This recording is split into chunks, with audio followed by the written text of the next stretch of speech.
With all the elegance and class of a bull in a china shop, this is Teacups and Tires.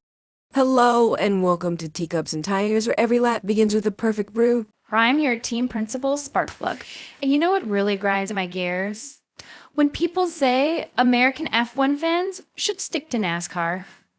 And I'm not talking about Haas, nor am I talking about Logan Sargent, because they're both embarrassments. They're both absolutely rubbish, and we're revoking their American citizenship as we speak.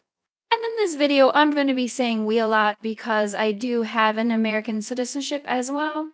So yeah, in these rant videos, no one is safe. And now a few words from the management.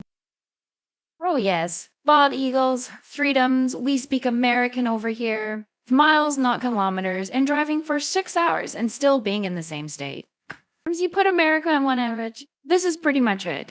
And American F1 fans are just as loud and just as annoying as the Miami GP celebrations. I mean, when it comes to American F1 fans, they're rubbish. This is why European and non-American F1 fans are far more superior, have so much more class than their counterparts.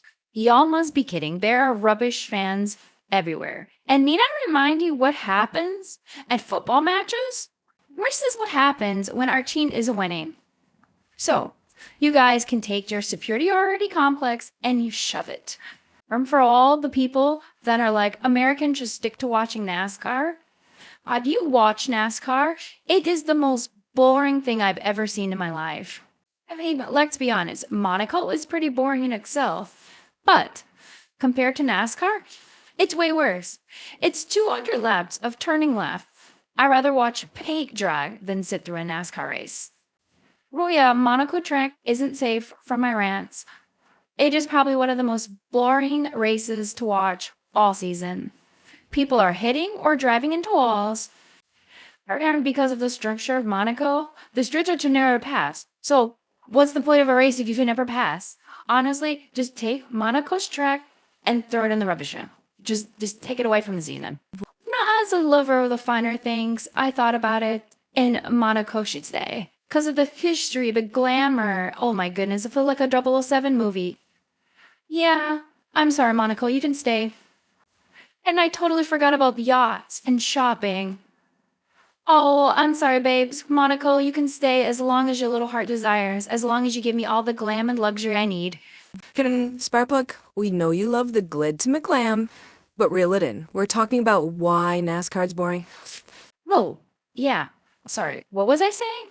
Oh yeah, this is a standard NASCAR track.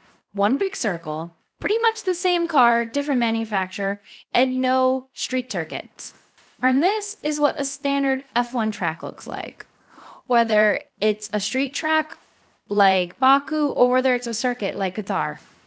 Each circuit presents the drivers with its unique set of skills and challenges. And additional, all the cars are built slightly different, which brings a much more unique racing experience than NASCAR. Do some American fans and GPs need to calm down a little bit and maybe are a little too much over the top? Yeah.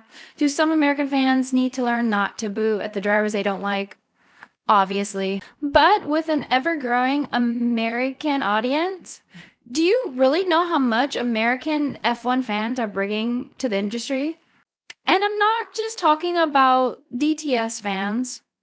I'm talking about real fans that are actually going and paying thousands of dollars to go to each event. Research shows that in 2002, Miami was the most viewed live F1 race with 2.6 million US viewers. And in the 2023 season, that number jumped 16%. While Miami is a relatively new track, and I don't believe it should be in every season, and I honestly do think there's too many US GPs and something needs to be cut, we can't deny how popular Miami is. And this might be a stretch, but hear me out. Maybe Miami is the America's Monaco. We would be crazy to deny the success of Miami, and even the popularity of Vegas, and a new growing demographic of American F1 fans. Honestly, all of F1 fans just need to sit down with a nice cup of tea and chill. And maybe this new growth, a new generation of F1 fans, it could be time for cultural exchange. I mean, there's so much knowledge new generation F1 American fans can learn from non-American fans. And there's definitely some tips some circuits can take from American DPs. Monza, I'm looking at you, babes. You need to get your act together, and quickly. So instead of hating American F1 fans, why not get to know them? And while we do know America is not the center of the world, Americans do have this weird thing where they're not afraid to get rid of you. Yep, I'm just getting started on my crash out villain era. Hey, F1 Academy, you're next, babes. Okay, so that was a pretty bad crash out. Well, my tires are popped, my teacups are shattered, so I'll be in the garage until the next video.